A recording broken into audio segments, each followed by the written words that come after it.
Deep in the heart of the Amazon jungle, there were no walls, no gates, and no escape. The trees themselves became cages, and the overseers ruled with absolute power. For those enslaved in the rubber camps, punishment wasn't simply about enforcing discipline. It was about domination, cruelty, and the complete destruction of the human spirit. Subscribe to Darker Days for more of history's darkest truths. And if you believe the victims of the rubber boom should never be forgotten, hit the like button now. 1. Whipping until the flesh fell away. The whip was the overseer's most common and most brutal weapon. Workers who failed to meet impossible quotas were stripped naked and tied to trees. The lash, often made of dried leather and sometimes tipped with bone or metal, sliced into skin with every strike. After dozens of blows, flesh hung loose, backs were reduced to raw meat, and many collapsed from blood loss. To prolong the torment, overseers sometimes rubbed salt or lemon juice into the wounds. This wasn't punishment. It was slow torture meant to keep fear alive in every witness. 2.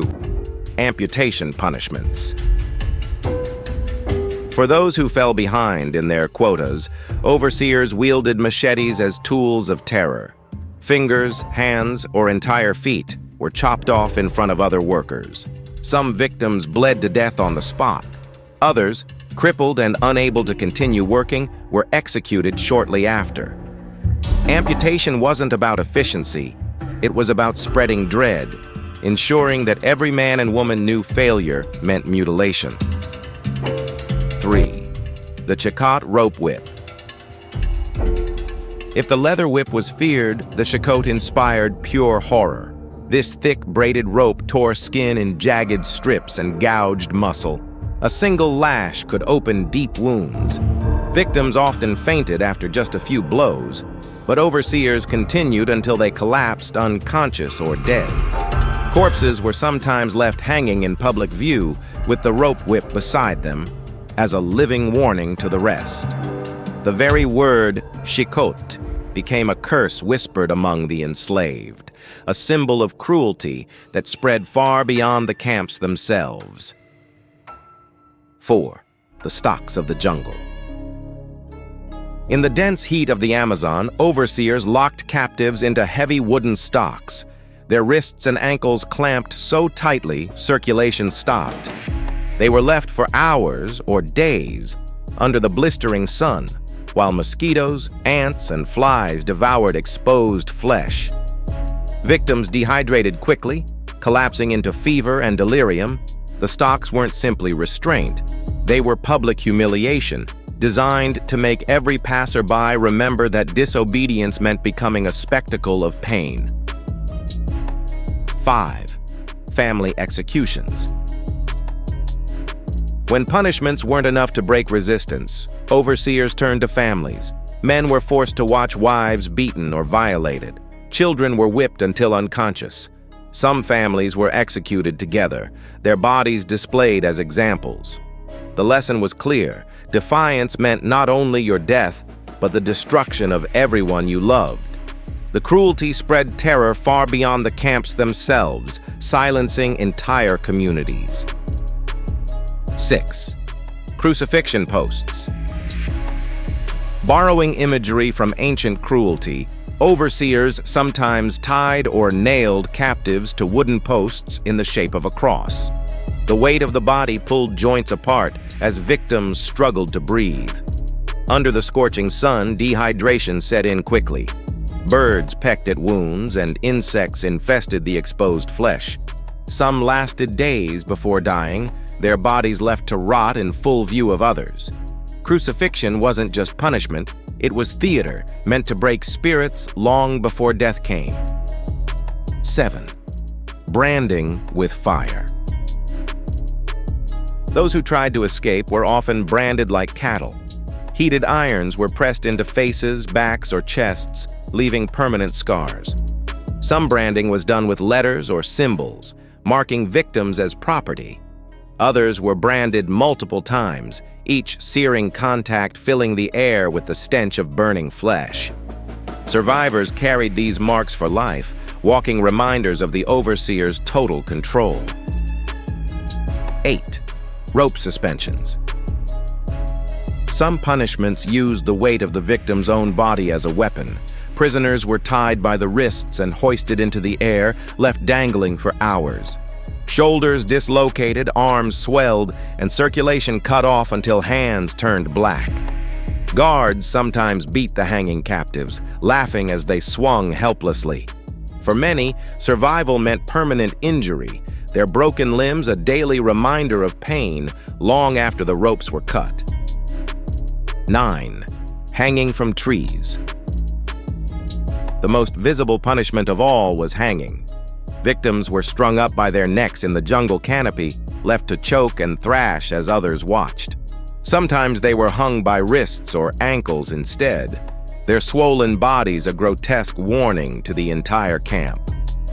Overseers often whipped them as they dangled, ensuring the spectacle left no doubt. Resistance was death. 10. Ant stake torture. The jungle itself became a torturer when victims were tied to stakes driven into anthills.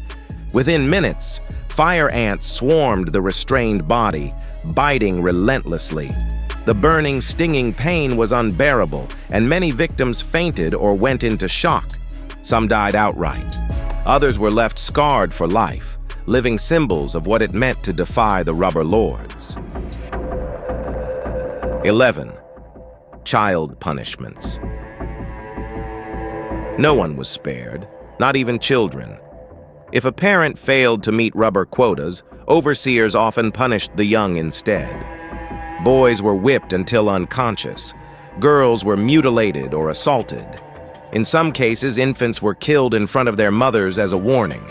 The cruelty wasn't just physical, it was psychological. By targeting children, the overseers destroyed families from the inside out, leaving survivors broken long before death. 12. Burning with torches. Escape attempts often ended in fire. Captives were bound while overseers pressed burning torches against arms, legs, and faces. Skin blackened and blistered instantly. Sometimes victims were doused with fuel and set alight in controlled bursts, just long enough to cause agony without immediate death. The smell of burning flesh spread through the camp, a reminder to everyone watching that disobedience was met with fire. 13. Cane torture. Workers accused of laziness were forced to kneel on sharp sticks or stripped sugarcane stalks, their knees pressed into splinters. The longer they stayed, the deeper the wood dug into their flesh. Hours later, victims' legs were so swollen and torn they could barely stand. Yet overseers expected them to work the next day or face worse punishment. 14. The river punishment. The rivers of the Amazon became execution grounds. Captives were tied and thrown into waters crawling with piranhas, caimans, or snakes. Sometimes they were lowered slowly, letting predators bite and tear before drowning took over. Others were left bound on muddy banks, where insects feasted and the sun baked them alive. Survivors were few, and those who lived carried the terror with them forever. 15. Eye gouging. Mutilation often went beyond whipping or amputation. Overseers sometimes gouged out the eyes of captives as a permanent warning. Blind survivors were forced to continue laboring, stumbling through the jungle as living reminders of what defiance meant. Their very existence became part of the overseer's theater of fear. 16. Red-hot branding irons. Iron rods were heated until glowing, then pressed into bare flesh. Victims screamed as skin bubbled, hissed, and burned away. Some brands bore letters or symbols, marking victims like livestock. Others were branded multiple times, their bodies a patchwork of scars. The smell of burned skin lingered long after the irons cooled, a memory impossible to erase. 17. Flesh markets. Perhaps the most grotesque punishment of all was the carving of flesh from living captives. Overseers treated human beings as if they were livestock, slicing away muscle as punishment or spectacle. Though rare, these acts shocked the outside world when investigators uncovered testimonies. Survivors were left crippled and scarred, their bodies permanent proof of unimaginable cruelty. 18. Hanging cages. Some captives were locked in bamboo cages barely big enough to crouch in, then hoisted into the trees. There, the jungle finished the punishment. Rain soaked them, sun scorched them, and insects swarmed their exposed skin. Some cages were left hanging until only skeletal remains were left inside, a grim sight for all who passed beneath. 19. Public executions. Executions weren't hidden. They were turned into ceremonies.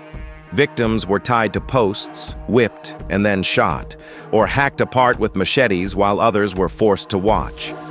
Sometimes entire families were executed together. Bodies were left in the open for days, the stench of rot drifting through the camps. These spectacles weren't about justice.